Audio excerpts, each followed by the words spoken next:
ഔട്ട്സ്പോക്കന്റെ പുതിയ ലക്കത്തിലേക്ക് ഏവർക്കും സ്വാഗതം. ഭേദഗതി വരുത്തിയ വഖഫ് നിയമത്തിൽ അമുസ്ലിങ്ങളെയും വഖഫ് ബോർഡിനുള്ളിൽ ഉൾപ്പെടുത്തിയിട്ടുണ്ട്. അതുകൊണ്ട് തന്നെ പൂർവാധികം ശക്തിയായി ദേവസ്വം ബോർഡിനെയും വഖഫ് ബോർഡിനെയും താരതമ്യപ്പെടുത്തിക്കൊണ്ട് അമുസ്ലിങ്ങളെ അതിൽ ഉൾപ്പെടുത്തിയത് തെറ്റാണ് എന്ന് പറഞ്ഞുകൊണ്ട് ചിലർ രംഗത്തെത്തിയിട്ടുണ്ട്. അതിനെക്കുറിച്ചാണ് ഔട്ട്സ്പോക്കൺ ഈ രംഗത്തിൽ പറയുന്നത്.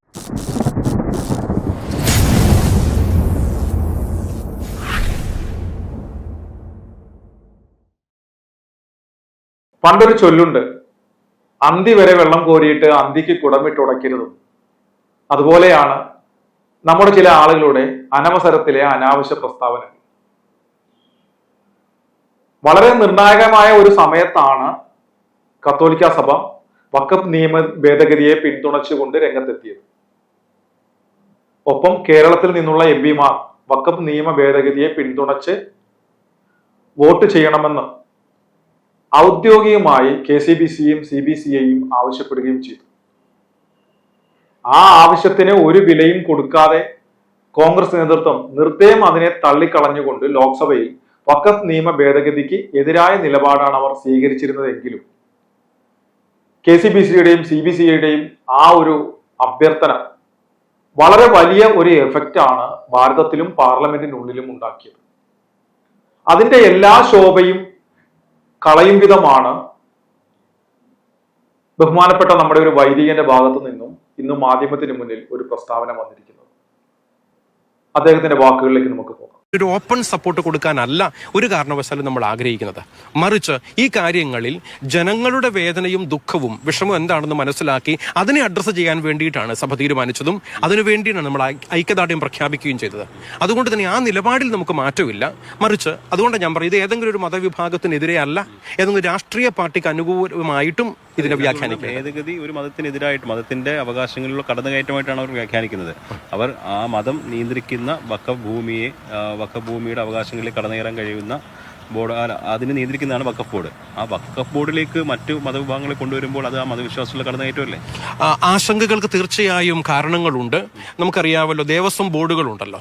ദേവസ്വം ബോർഡിലേക്ക് ഹിന്ദു മതവിശ്വാസികളല്ലാത്ത ആരെങ്കിലും വെക്കുമ്പോൾ സ്വാഭാവികമായും ഹൈന്ദവ വിശ്വാസികൾക്ക് അതിൽ ബുദ്ധിമുട്ട് അനുഭവപ്പെടാം. അതുപോലെ തന്നെ ഈ വഖഫ് ബോർഡിലേക്ക് അമുസ്ലിമുകളായ, അതായത് മുസ്ലിങ്ങളല്ലാത്ത ആരെയെങ്കിലുമൊക്കെ വെക്കുമ്പോൾ സ്വാഭാവികമായും അവർക്ക് ആശങ്കകളുണ്ടാകും. ഇങ്ങനെയുള്ള ആശങ്കകളെയൊക്കെ നമ്മൾ അഡ്രസ്സ് ചെയ്യേണ്ടതുണ്ട്. അതിന് ഗവൺമെന്റ് തലത്തിൽ തന്നെ കൃത്യതയോടുകൂടെയുള്ള നിയമപരിരക്ഷ ഏത് രീതിയിലാണോ ഇതിനെ നമുക്ക് വ്യാഖ്യാനിക്കാനും അത് നടപ്പിൽ വരുത്താനും സാധിക്കുന്നത്, ആരെയും ന്യൂനപക്ഷ അവകാശങ്ങൾ കവർന്നെടുക്കാത്ത രീതിയിൽ തന്നെ ഇങ്ങനെയുള്ള കാര്യങ്ങളിൽ ഒരു നിലപാടുണ്ടാകണമെന്ന് തന്നെയാണ് സഭ ആവശ്യപ്പെടുന്നത്. അതായത് ഈ ബില്ലിലെ എല്ലാ ഭേദഗതികളെയും സഭ പിന്തുണയ്ക്കുന്നില്ല എന്നുള്ളതാണ് അതിനർത്ഥം. ഞാൻ പ്രധാനമായും നമ്മൾ ചൂണ്ടിക്കാണിച്ചത് 2 ഭേദഗതികളാണ്. മൊത്തമായും വഖഫ് നിയമത്തിന്റെ 44 അനുച്ഛേദങ്ങളിൽ നിയമങ്ങളാണ് ഭേദഗതിക്ക് വിധേയമായിരിക്കുന്നത്.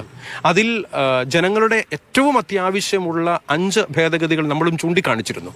അവയിലുള്ള ഭേദഗതികൾ പ്രധാനമായും 40-ാം അനുച്ഛേദത്തിലും 52-ാം അനുച്ഛേദത്തിലും വഖഫ് നിയമങ്ങളിൽ ഭേദഗതികൾ വരുത്തിയിട്ടുണ്ട്. അതുകൊണ്ട് തന്നെയും അപ്രകാരമുള്ള ന്യൂനപക്ഷ അവകാശങ്ങൾ ഹനിക്കപ്പെടുന്ന ഒരു കാര്യത്തിന് സഭ കൂട്ടു നിൽക്കില്ല. അതുകൊണ്ട് തന്നെയും ഇന്ത്യൻ ഭരണഘടന സംരക്ഷിക്കപ്പെടണം. അത് ഉറപ്പു തരുന്ന അവകാശങ്ങൾ, മൗലികമായ പൗരന്റെ അവകാശങ്ങൾ സംരക്ഷിക്കപ്പെടണം എന്ന കാര്യത്തിൽ യാതൊരു സംശയവുമില്ല. അതല്ലാതെയുള്ള ജനങ്ങളുടെ ബുദ്ധിമുട്ടിനെ കൂടുതൽ ബുദ്ധിമുട്ടിലേക്ക് ആഴ്ത്തുന്ന തരത്തിലേക്ക് ഒരു നിയമങ്ങളും പോകാൻ പാടില്ല എന്നുള്ളത് മാത്രമേ ഈ കാര്യത്തിൽ നമ്മൾ കാണുന്നുള്ളൂ. ബഹുമാനപ്പെട്ട നമ്മുടെ അച്ഛൻ പറയുന്നത് തികച്ചും തെറ്റായ കാര്യമാണ്. ദേവസ്വം ബോർഡ് എന്ന് പറയുന്നത് ക്ഷേത്രങ്ങളുടെ നടത്തിപ്പും അതിന്റെ സംരക്ഷണവും അതുപോലെയുള്ള കാര്യങ്ങൾക്ക് മാത്രമുള്ള ഒരു സംവിധാനമാണ്. അത് സർക്കാരിന്റെ നിയന്ത്രണത്തിലാണ് താൻ. അല്ലാതെ ദേവസ്വം ബോർഡ് ഒരു ട്രിബ്യൂണലോ അല്ലെങ്കിൽ ഒരു റിക്കവറി ടീമോ ഒന്നുമല്ല. അവരാരും ഒരിക്കലും ഒരു മുസ്ലിമിന്റെയോ ക്രിസ്ത്യാനിയുടെയോ ഭൂമിയുടെ മേൽ അവകാശവാദം ഉന്നയിച്ച് അത് പിടിച്ചെടുക്കാനായിട്ട് ഇതുവരെ പോയിട്ടുമില്ല. ഇനി ഈ ദേവസ്വം ബോർഡിന്റെ ഭൂമിയിൽ മറ്റാരെങ്കിലും കയ്യേറിയ തരത്തിലുള്ള ഏതെങ്കിലും ഭൂമി തർക്കങ്ങൾ ദേവസ്വം ബോർഡും സാധാരണ ആളുകളും തമ്മിലുണ്ടെങ്കിൽ അവർ ഭാരതത്തിലെ നീതിന്യായ വ്യവസ്ഥയാണ് ആശ്രയിക്കുന്നത്. അതിനായിട്ട് ദേവസ്വം ബോർഡ് പോലീസിനെയും കോടതിയെ സമീപിക്കുന്നു, കേസുകൾ നടത്തുന്നു. കോടതികൾ വിധിക്കുന്നത് എന്തോ അത് ദേവസ്വം ബോർഡും എതിർകക്ഷികളും അംഗീകരിക്കുന്നു. ഇനി കോടതി വിധി എതിരായാൽ പോലും മറിച്ചൊരു നിലപാട് എടുക്കുന്നതിനുള്ള അധികാരമോ അവകാശമോ ദേവസ്വം ബോർഡിനില്ല. അതുകൊണ്ട് തന്നെ ദേവസ്വം ബോർഡിനുള്ളിൽ ഹിന്ദു അല്ലാത്ത ഒരാളെയോ അല്ലെങ്കിൽ നിഷ്പക്ഷരായിട്ടുള്ള ആളുകളെയോ ഉൾപ്പെടുത്തേണ്ടതായ യാതൊരു ആവശ്യവുമില്ല. എന്നാൽ അതുപോലെയല്ല വഖഫ് ബോർഡ് എന്ന് പറയുന്നത്.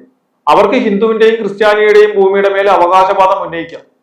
അത് ഏകപക്ഷീയമായിട്ട് വേണമെങ്കിൽ അവരുടെ പേരിൽ രജിസ്റ്റർ ചെയ്യാം. ആ ഭൂമിയുടെ യഥാർത്ഥ ഉടമകളുടെ എല്ലാവിധ റവന്യൂ അവകാശങ്ങളും തടയാം. ഇതെല്ലാം നമ്മളിപ്പോൾ മുനമ്പത്ത് കണ്ടതാണ്. ഇനി അവർ ഭൂമിയിൽ നിന്ന് ഇറങ്ങിയില്ല, നോട്ടീസ് കൊടുത്തിട്ട് ഇറങ്ങിയില്ല എങ്കിൽ അവർക്കെതിരെ ക്രിമിനൽ നടപടികൾ സ്വീകരിക്കാം. വേണമെങ്കിൽ അവരെ ജയിലിലടക്കുകയും ചെയ്യാം. ഇതെല്ലാം മുൻകാല കോൺഗ്രസ് ഗവൺമെന്റുകൾ നിയമം പാസാക്കി അവർക്ക് കൊടുത്ത അധികാരങ്ങളാണ്. ആ അധികാരങ്ങൾ പ്രകാരം ഒരു ഭൂമിക്ക് മേൽ വഖഫ് ബോർഡ് അവകാശവാദം ഉന്നയിച്ചു കഴിഞ്ഞാൽ ഭൂമിയുടെ ഉടമസ്ഥൻ ഏത് മതസ്ഥനായാലും അവൻ ആദ്യം ചെല്ലേണ്ടത് തന്റെ ഭൂമിക്ക് മേൽ അവകാശവാദം ഉന്നയിച്ച ആളുകളുടെ മുന്നിലേക്കാണ്. അതായത് വഖഫ് ബോർഡിന്റെ മുന്നിലേക്ക്. ആ ബോർഡിലാവട്ടെ മുസ്ലിങ്ങളല്ലാതെ മറ്റാരും ഇല്ലതാനും. അവിടെ ഇര വേട്ടക്കാരന് മുന്നിൽ ചെന്ന് സ്വന്തം ഭൂമിയുടെ രേഖകൾ വെച്ച് നിലവിൽ അത് തന്റേതാണെന്ന് തെളിയിച്ചാൽ മാത്രം പോരാ, ഒപ്പം ആ വസ്തു വഖഫ് ബോർഡ് അവകാശം ഉന്നയിച്ച കാലത്ത് അത് അവരുടേതല്ല എന്ന് ഈ ഭൂമിയുടെ ഉടമസ്ഥൻ തന്നെ തെളിയിക്കുകയും വേണം. അതിന് ഈ വഖഫ് ബോർഡ് അത് വഖഫായി പറഞ്ഞതിന് 100 വർഷം മുമ്പാണെന്നുണ്ടെങ്കിൽ, അതിന്റെ രേഖയാണ് അവർ പറഞ്ഞതെങ്കിൽ, ആ 100 വർഷം മുമ്പുള്ള കാര്യങ്ങൾ ഈ ഭൂമിയുടെ ഉടമസ്ഥൻ തെളിയിക്കണം. അതാണ് നിലവിലെ നിയമം. ഇനി ഇരയായ ആ ഭൂമിയുടെ ഉടമസ്ഥന് വഖഫ് ബോർഡിൽ നിന്നും യാതൊരുവിധ നീതിയും ലഭിക്കാൻ പോകുന്നില്ല. തുടർന്ന് അവൻ എവിടേക്കാണ് ചെല്ലേണ്ടത്? വഖഫ് ട്രിബ്യൂണലിന് മുന്നിലേക്ക് ചെല്ലണം. അതും വഖഫ് ട്രിബ്യൂണലും വഖഫ് ബോർഡിനെ സഹായിക്കാനുള്ളതാണ്, അല്ലാതെ നാട്ടുകാരെ സഹായിക്കാനുള്ളതല്ല. അതുകൊണ്ട് തന്നെ അവിടെ ഉള്ളതെല്ലാം ആ ട്രിബ്യൂണലിൽ ഉള്ളതെല്ലാം മുസ്ലിങ്ങൾ തന്നെയാണ്. അതായത് കുറുക്കനെ കുറിച്ച് മാൻപേട പരാതി പറയാൻ ചെന്നായുടെ അടുത്തേക്ക് ചെല്ലുന്ന അവസ്ഥയാണ്. ഇനി വഖഫ് ട്രിബ്യൂണലിൽ നിന്നുണ്ടാകുന്ന വിധിയോ അത് അന്തിമമായ വിധിയാണ്. അതിനെ മേൽക്കോടതികൾക്ക് പോലും ചോദ്യം ചെയ്യാനാവില്ല. ഇന്നുവരെ വഖഫ് ട്രിബ്യൂണലിന്റെ ഭാഗത്തു നിന്നും ഇരകൾക്ക് അനുകൂലമായ ഒരു വിധി ഭാരതത്തിൽ എവിടെയും ഉണ്ടായിട്ടില്ല. അതായത് ഉത്സവപ്പറമ്പിലെ കുലുക്കി കുത്തുകാരെ പോലെ എങ്ങനെയൊക്കെ കറക്കി കുത്തിയാലും അടിക്കുന്നത് കമ്പനിക്കായിരിക്കും. അതായത് വഖഫ് ബോർഡിന്റെ മുന്നിൽ എത്തിയാലും വഖഫ് ട്രിബ്യൂണലിന്റെ മുന്നിൽ എത്തിയാലും ഏത് ഭൂമിക്ക് മേൽ വഖഫ് ബോർഡ് അവകാശവാദം ഉന്നയിച്ചോ അത് അവരുടേതായി തീർന്നിരിക്കും. അത് തന്നെയാണ് ഭാരതത്തിൽ ഇന്ന് വരെ സംഭവിച്ചിട്ടുള്ളത്. വഖഫ് എന്ന് പറയുന്ന വാക്ക് മതപരമാണ് എന്ന് പറഞ്ഞതുകൊണ്ടായില്ല. ആ വാക്ക് ഉപയോഗിച്ച് മറ്റു മതസ്ഥരുടെ ഭൂമികളാണ് പിടിച്ചെടുക്കുന്നത്. അത് പ്രശ്നം സാമൂഹ്യ പ്രശ്നമാണ്, നിയമപരമായ പ്രശ്നമാണ്, മറ്റുള്ളവർക്ക് ബുദ്ധിമുട്ടുണ്ടാക്കുന്ന പ്രശ്നമാണ്.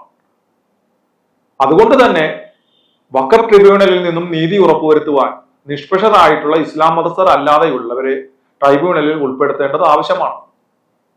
മുസ്ലിം സമുദായത്തിലെ മതപരമായ കാര്യങ്ങളും ശരീഅത്ത് നിയമങ്ങളും ഉൾപ്പെടെയുള്ള അവരുടെ ആചാരങ്ങളും അനുഷ്ഠാനങ്ങളും മറ്റു കാര്യങ്ങളും തീരുമാനിക്കുന്ന അവരുടെ മതപരമായ ഒരു കമ്മിറ്റിയിലല്ല കേന്ദ്ര സർക്കാർ മറ്റു മതസ്ഥരെ ഉൾക്കൊള്ളിച്ചിരിക്കുന്നത്.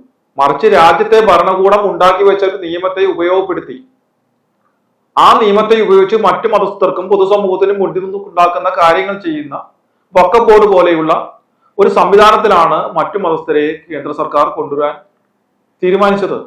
അതിലെവിടെയാണ് തെറ്റ്? അപ്പോ ദേവസ്വം ബോർഡ് പോലെ ഒരു നിർദോഷമായ ഒരു സംവിധാനമല്ല വഖഫ് ബോർഡ് എന്ന് പറയുന്നത്. അതൊരു വിഷസർപ്പമായിരുന്നു. അതിന്റെ വിഷപ്പല്ലുകൾ ഊരിയെടുക്കേണ്ടത് ആവശ്യമായിരുന്നു. അത് കേന്ദ്ര സർക്കാർ അത് ചെയ്തു. അതുകൊണ്ട് തന്നെ ഉത്തരവാദിത്വപ്പെട്ട സ്ഥാനത്തിരിക്കുന്നവര് ഇതുപോലെ മാധ്യമങ്ങൾക്ക് മുന്നിൽ എന്തെങ്കിലുമൊക്കെ ഇതുപോലെ പറയുമ്പോൾ ആരെ തൃപ്തിപ്പെടുത്താനായിട്ടായാലും ഇതുപോലെയുള്ള കാര്യങ്ങൾ പറയുന്നത് ഒഴിവാക്കുന്നത് നല്ലതായിരിക്കും.